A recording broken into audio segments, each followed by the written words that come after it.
Hi everyone, good morning. দেখতে দেখতে কিন্তু দিনটা চলে এলো। আজ হচ্ছে 27শে এপ্রিল। তো আজকে ওই বাড়ি থেকে আমাকে সবাই নিতে আসবে।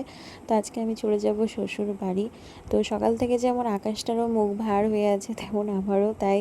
কারণ মনটা ভীষণই খারাপ করছে, যেহেতু বিয়ের পর এই প্রথম এতদিন থাকা।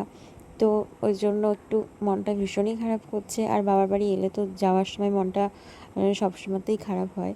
তো এদিকে দেখো সকাল সকাল রান্নাবান্না শুরু হয়ে গিয়েছে, যেহেতু আমি 2টোর আগেই বেরিয়ে যাব। তো সেই কারণে তো এখন জোর কদমে রান্নাবান্না চলছে। এদিকে পটল চিংড়ির জন্য এখন আলু আর পটলগুলোকে ভেজে নেওয়া হয়েছে। ডালের জন্য গাজর, ক্যাপসিকাম। এখানে আপাতত সকালকার ভাত খাওয়া হবে বলে মাছের ডিমটা এখন ভাজা হচ্ছে। খুব খিচিমিচি কাজের, মানে কাজ করে শেষ করতে পারছি না। আর আজকে যেন টাইমটা বেশি যেন কি বলবো তাড়াতাড়ি চলছে, অন্যদিন যেন সময়ই কাটে না। আর আজকে পুরো তাড়াতাড়ি করে সব হচ্ছে। আপাতত আমার লাগেজ দেখাচ্ছি, মানে আমি এসেছিলাম 2টো ব্যাগ নিয়ে, আর এখন যাচ্ছি কতগুলো ব্যাগ নিয়ে, তাও মানে শেষ হচ্ছে না। সব পুচকুর জন্যই। এই যে দেখো, ওখানে পুচকুর আর আমার ওষুধ আছে, এটাতে তো ব্যাগ আছে, এখানে পুচকুর সব ক্রিমগুলো আছে, এখানে আপাতত, ওখানে প্যাম্পাস, এখানে পুচকুর যত যা মানে যা যা ড্রেস পেয়েছে, এখানে আবার একটা টলি আছে। তো মানে শেষ হচ্ছে না এখনো। এর মাঝে আর কোনো ব্লগ করতে পারিনি। তো আমার বান্ধবী দেখো সুন্দর করে স্যালাডের প্লেটটা সাজিয়েছিল। আর দেখো এদিকে মাছ রান্না কমপ্লিট। তো সবাই কিন্তু অনেকক্ষণ হলো চলে এসছে, আর এখন কিন্তু খাওয়া দাওয়া করছে। তো এর ফাঁকে আমি চলে এসেছিলাম একটু রান্নাঘরে হচ্ছে ভিডিও করতে। আর এদিকে দেখো আমার বান্ধবীও এসেছিলো। তো এদিকে আরেক দিদি ছিল, তো ক্যামেরার সামনে আসবে না বলে ওকে আর নিলাম না। আর এদিকে কিন্তু আমি রেডিও হয়ে গেছি ঝটপট। তো কি বলবো, এরপরে আর আমি কোনো ব্লগ করতে পারিনি, কারণ সবার মনটা এতই খারাপ হয়ে গেছিলো। বুঝতেই পারছো, যারা যারা এরকম দিনটা পার করেছো আশা করি বুঝতেই পারবে। এর নাতি চলে আসছে, দাদু দিদার মনটা কীরকম থাকতে পারে। তো দেখো আমরা তো অনেকটা দূর চলে এসেছি। আর আমাদেরকে কে কে নিতে এসেছিলো সেটা তো বলাই হয়নি। তো পাশে দেখো বসে আছে দিদিভাই, এদিকে ভাগ্নি, আমার শাশুড়ি মা, আমার বর, আর হচ্ছে আমাদের বাড়ির ছোট পুচকু। তো এই কাজটা মিলে আমাদেরকে নিতে এসেছিলো। প্রথমে তো যখন চলে আসলাম তখন তো ভীষণই মন খারাপ করছিল। মাঝ রাস্তায় আস্তে আস্তে তখন মনটা ঠিক হয়ে গেছিলো। সবার সাথে গল্প আড্ডা দিতে দিতে কিন্তু আমরা বাড়ি পৌঁছে গিয়েছিলাম। তার মধ্যে রাস্তায় যেহেতু কাজ হচ্ছিল, সেই কারণে দেখো এরকম জ্যাম্পে আটকেছিলাম। তবে খুব একটা জ্যাম্পে দাঁড়াতে হয়নি, বেশ সুন্দর চলে এসেছিলাম। এই যে গৌর সুন্দর যে বাসটা দেখছো, এটাকেও কিন্তু পার করে আমরা চলে এসেছিলাম। তো চলো এখন বাড়ি যাওয়া যাক। আমরা এখন বাড়ির অনেকটা কাছাকাছি চলেই এসেছি। আর এদিকে তিতলিকে ব্যাগ ধরার দায়িত্বে দিয়ে দিয়েছি।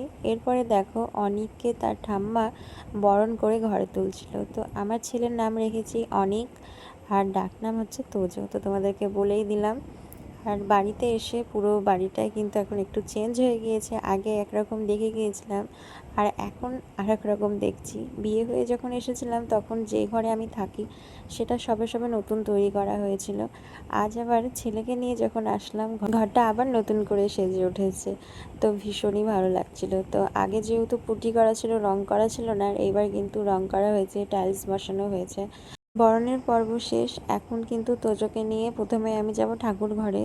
তো প্রথমে কিন্তু আমি চলে এসেছিলাম ঘরে, তো ঘরে না ঢুকে এখন আবার চলে গিয়েছিলাম ঠাকুর ঘরে। আর এই যে দেখো এক ঝলক ঘরটা দেখিয়ে দিলাম তোমাদেরকে।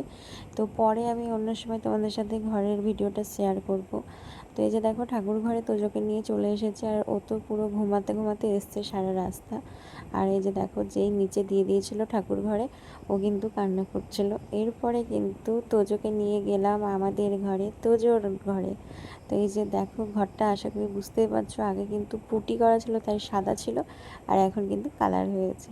তো এদিকে কিন্তু ওর বাবা বেলুন দিয়ে পুরো বিছানাটাকে সুন্দর করে সাজিয়ে রেখেছিল। ওর বাবার সাথে কিন্তু তিতলিও হেল্প করেছিল। তো তোমাদেরকে ঘুরিয়ে দেখিয়ে দিলাম। আর আমার ছেলে তো এখনো পর্যন্ত ঘুমাচ্ছিল, আর এদিকে তিতলি তো ভীষণই খুশি। বহু যুগ পর আমি আমার ঘরে চলে এসেছি। আর এইদিকে দেখো তিতলি এসেছে। আর একটা জিনিস কি তোমরা দেখেছো, আমার ঘরটা কিন্তু আবার নতুন করে সেজে উঠেছে। যখন বউ হয়ে এসেছিলাম তখন এই ঘরটা সবে হয়েছিল নতুন আমি আসার জন্য, আর এখন ছেলেকে নিয়ে এসেছি, ঘরটা আবার নতুন রকম ভাবে সেজে উঠেছে।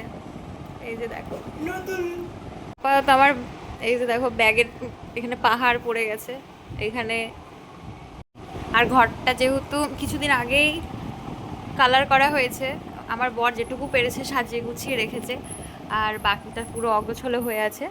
এখন এগুলো আমাকেই ঠিক করতে হবে, তো আবার নিজের হাতে সুন্দর করে সাজাবো। চলো ভিডিওটা এখানে শেষ করলাম। কেমন লাগলো আজকের এই ব্লগটা অবশ্যই জানিও। অবশ্য হ্যাঁ, আরেকজনের সাথে দেখা করাই, অনেক দিন দেখা করানো হয়নি।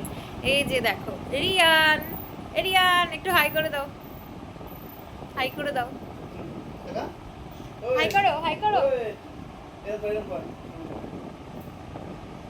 ও এখন করবে না, ওর মুড ভালো নেই।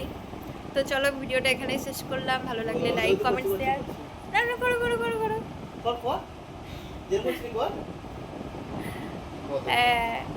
করে দিয়েছে। তো ভালো লাগলে লাইক কমেন্ট শেয়ার সাবস্ক্রাইব করে দিও। তো সবাইকে টাটা, গুড নাইট।